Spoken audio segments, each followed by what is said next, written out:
nanotechnology? My name is Noel Ferrer.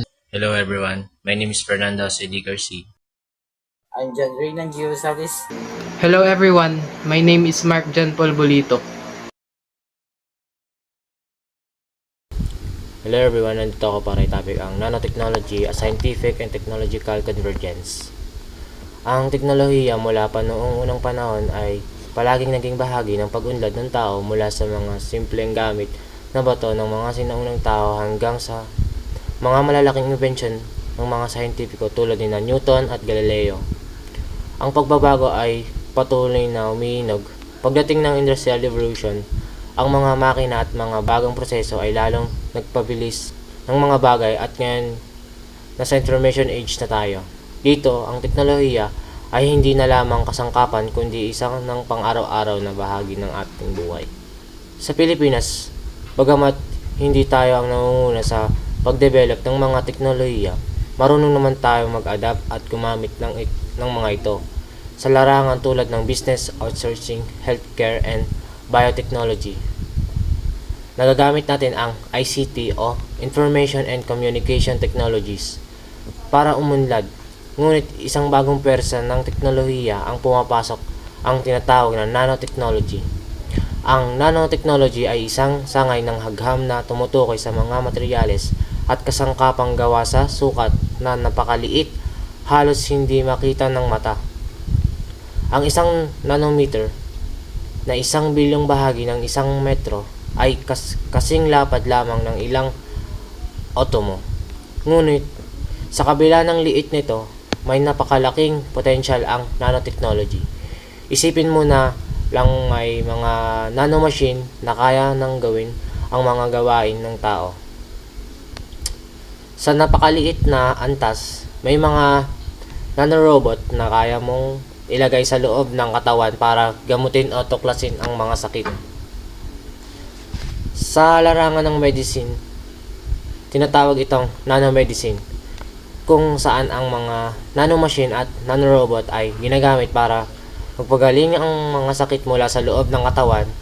Sa electronics naman, ang nanotronics ay nagpapabago sa paraan ng paggawa ng mga device gamit ang nanotechnology. Atoms and molecules.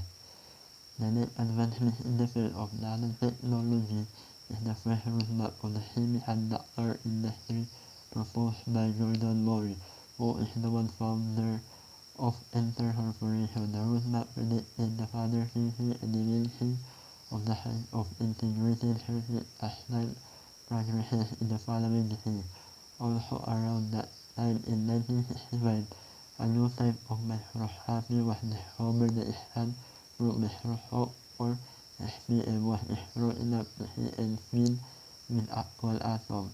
Finally, scientists had an extension of their hand, thinking down and able to manipulate objects down to microscopic level. One of the most interesting discoveries was the construction of nanostructure purpose, Smalley 2003. Nanotube Collins and Alvarez 2000, and graphene gem and Nocosino 1907, which are the new form of carbon that exhibited unique properties which was useful for building and constructing electrical materials. All these advances in the field of nanotechnology has sped up business investment, multi-billion-dollar activities, and early upgrades all throughout the world. More technology that uses nanoparticles. Quantum dot technology owned by Univision in 2004. Quantum dot are semiconductor nanocrystals that emit light when excited by external energy sources, allowing for applications like display and sensor. Plasmonic nanoparticle technology owned by Nanophoton in 2009. Plasmonic nanoparticles are nanoscale particles with unique optical properties due to surface plasmon resonance, enabling application in sensing and imaging. Nanostructure materials owned by Nanosys in 2001. Nanostructure materials have figured at the nano scale, providing enhanced mechanical, electrical, and chemical properties for diverse applications. Carbon nanotube technology owned by nanotechnology in 2009. Carbon nanotubes are highly different structure of carbon atom with exceptional mechanical, electrical, and electrical conductivity suitable for various applications. Nanosilver technology of the Nano Horizon. In 2003, nanosilver technology evolutionizing silver nanoparticles for their antimicrobial properties, making them useful in healthcare, textile, and electronics. This is about application of nanotechnology. Sa Philippines ay naglaranggo ang ika-39 sa 199 na bansa. Tuntunin ang paglabas ng carbon dioxide at nitrogen dioxide. Ito ay tumataas higit pa sa bawat taon. The Metro Manila population is caused by two things. The first, foremost, exhaust from the motorcycle, and the second is exhaust from motor factories in the first class hotels in Metro Manila. Ang lead na gasolina at nagabawal ng mga advance na bansa at kakalungkot na ibig sabihin karaniwang tanawin na makikita ang mga sasakyan at ang truck na latang lumalapag sa mga bansa ay batas sa bansa sa polisyon, ngunit bihira mong makita ang kanilang mga driver na nahuli ng mga pulis. Mayroong ding mga pabrika na nagbubugay na hindi lamang makapal na maitim na usok at tatagpuan sa mga kemikal ng ating sapat ilog, ngunit din ito'y nagkapatuloy sa walang tigil na umaga at namasyal kami at kita sa karaming hotel. Nagkasunod ang mga basura at kanilang pinakamataas na palapag na Roses 2000. Nanotechnology ay lumilitaw sa pagtaas ng pangailang nanoparticles at iba pang larangan na food science and microbiology sa kabila ng pagproseso ng pagkain, packaging, food functions, development, food safety, detection, and food-borne pathogens and shelf life extensions sa pagkain o mga produkto ng pagkain. Medical stickers, adhesives, car paint, clothing, and furniture, intensible, computer, and adhesives car paint. Sa dulot sa polusyon sa Metro Manila, ang nanotechnology ay nagumungkahi ng isang paraan para makatulong sa kapaligiran. Sa total sa commercial na application ng nanotechnology ay nagsimulang tumaas tulad ng paggamit ng nanoparticles bilang isang antibacterial anhits at nanoparticles based and propaganda ang mga transparent sunscreen, carbon dioxide nanotubes gamit ng material na mabisang bilang mataas na laban sa tela. Now, let's proceed to the other applications of nanotechnology, and it includes nanomedicine. But first, what is nanomedicine? Nanomedicine is an application of nanotechnology in the field of medicine, which deals with creating tiny machines to help prevent and treat diseases of the human body. These tiny machines include activity monitors, chemotherapy, pacemakers, biochips, OTC tests, insulin pumps, nebulizer, needleless injectors, hearing aids, medical flow sensor, and blood pressure, glucose monitoring, and drug delivery systems. There are 6 medical procedures currently being developed using nanomedicine, and that includes the following. First, diagnostic nanomachines in the form of nanorobots are equipped with wireless transmitters, could travel around the blood and lymph systems, and can send warnings when chemical imbalances are detected. Second, nanomachines could be planted in the nervous system to monitor pulse, brainwave activity, and other functions. Third, nanotechnology device could help dispense drugs or hormones as needed by the patient. Fourth, nanorobots that act like miniature surgeons can help repair damaged cells or get inside cells to remove and replace or assist damaged intracellular structures. They can be decided to replicating themselves to help correct genetic deficiencies by altering or replacing DNA or deoxyribonucleic monocleic acid molecules, and can be used to remove blockage in arteries. Fifth, Established and near future nanomedicines applications include activity monitors, chemotherapy, pacemakers, biochips, OTC tests, insulin pumps, nebulizers, needleless injectors, hearing aids, medical flow sensors and blood pressure, glucose monitoring and drug delivery systems. 6. Nanomedicine is also capable of using nanoparticles to deliver precisely to the right place and correct dosage in the body, such as drugs, heat, light, or other substances to specific type of cells, such as cancer cells that help reduce damage to healthy cells compared to traditional chemo treatment employed in the body. Nanotechnology is also used in the field of electronics. It is called nanoelectronics. It is the application of nanotechnology to help develop electronics devices to nanoscale and be able to reduce their weight and power consumption. Improve display screens on electronics device to increasing the density of memory chips.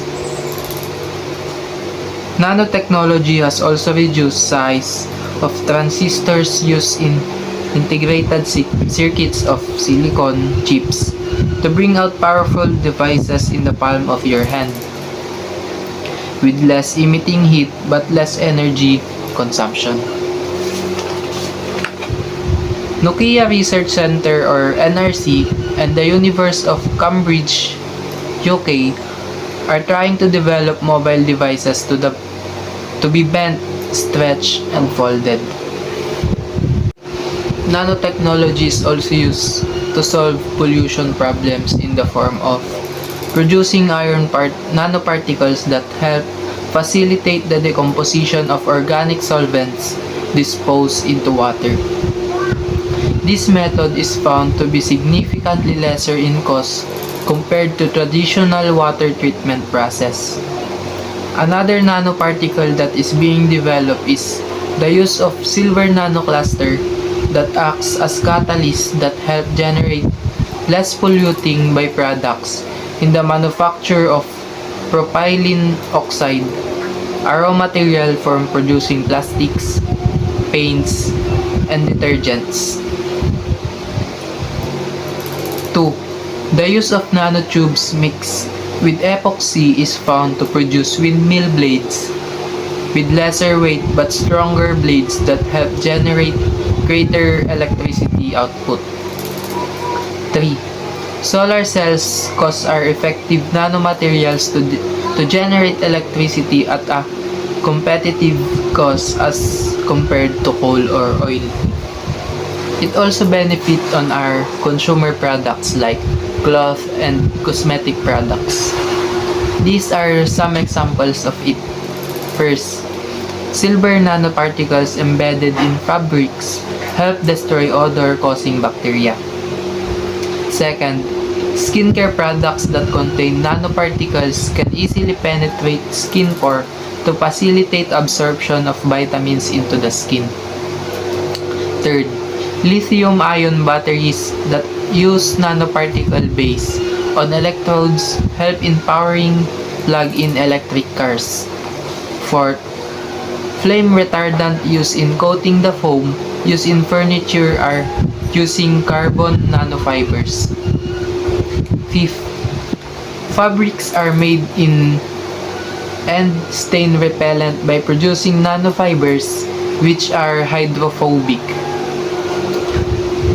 Sixth, cutting tools made of nanocrystalline materials of tungsten carbide, tantalum carbide, and titanium carbide can last longer than the traditional materials. Sporting goods also have been improved by nanotechnology. And the following are the nanotechnology application in the field of sports. First, adding nanotubes to the tennis racket's frame help increase its strength and provide increased control and power when you hit the tennis ball. Second, nanoparticles in golf club club shaft materials improve the quality of the material that makes up the shaft, thus creating an improved shaft swing. Third, nanoparticles in tennis balls help reduce air leaks that help keep their ball bounce longer. Fourth, carbon nanotubes are used now in making bicycle components and in the manufacture of lightweight boats. And that's all in the other applications of nanotechnology. Now, let's proceed to the impact of nanotechnology, if it brings negative or positive impact. But first, I'm going to tackle about the negative effects of nanotechnology on the following. First, on our health.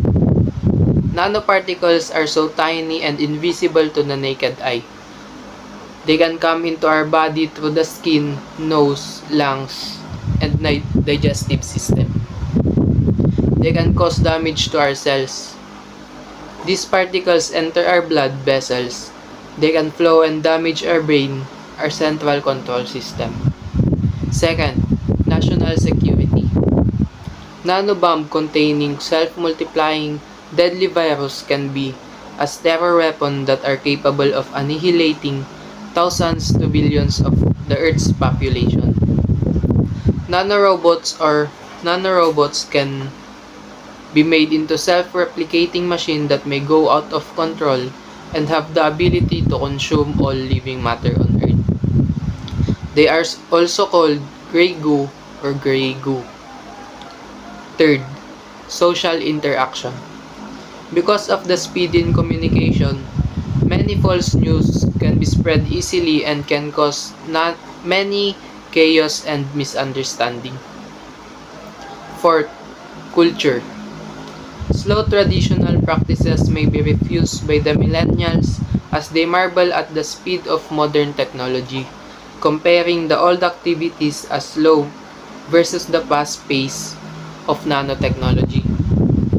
Fifth, to our economy. Investment in developing nanomachines to create nanorobots, nanomedicine, and the like involves huge cash outputs. Nanotechnology is believed to take 20 to 50 years to become fully commercialized, but the next industrial revolution may completely change human way of life. Now, let's proceed to the positive effects of nanotechnology on the following.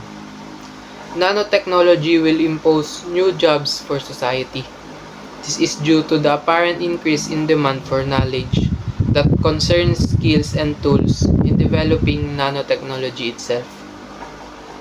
Food, hygiene products, clothes, and others will be processed and packaged differently. The way producers and retailers will market these products will also cause a paradigm shift in the eyes of the consumers. Positive effects of nanotechnology on politics. While nanotechnology is a work of human hands, its use must be regulated and used in moderation. For instance, the use of synthetic drugs and high-powered weapons. Appropriate laws must be enacted, manipulating humans and destroying environment. Nanotechnology can improve the environment by making solar energy more affordable through the more efficient use of silicon-based solar cells, nanoparticles, and ultra-thin films. Also, agricultural benefits come through the aid of drug fertilizer delivery systems. And that's all for our topic, nanotechnology.